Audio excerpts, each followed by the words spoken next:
بسم الله الرحمن الرحيم. السلام عليكم ورحمة الله وبركاته.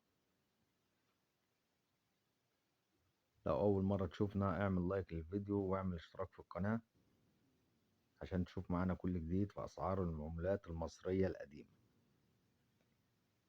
كلام عن 10 جنيه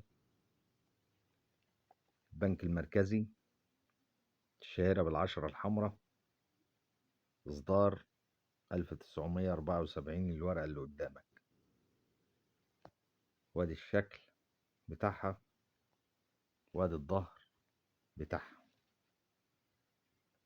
طبعا حالة الورقة اللي معاك اللي قدامك حالة يعني أقل من المتوسطة، أقل من المتوسطة، إن فيها قطعة حاجات زي كده.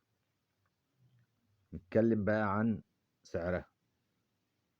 السعر هنا على حسب حالة الورقة. أنا هكلمك عن سعر الورقة اللي قدامك. الورقة اللي قدامك دي هتعمل 70 جنيه.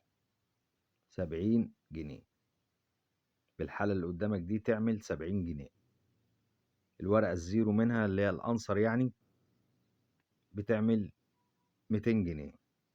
بتعمل 200 جنيه اللي هي اللي ما اتلمستش، يعني الحالة الزيرو، يعني الحالة الزيرو خالص يعني تعمل 200 جنيه.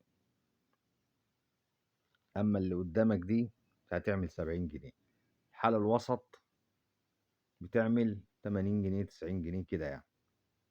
ولو رقم مميز فيها طبعا سعرها بيعلى. أي ورقة أيا كانت لو فيها رقم مميز السعر بتاعها بيعلى. ده كان الكلام، فيديو بسيط عن 10 جنيه البنك المركزي. متنسناش في اللايك والاشتراك في القناة. والسلام عليكم ورحمة الله.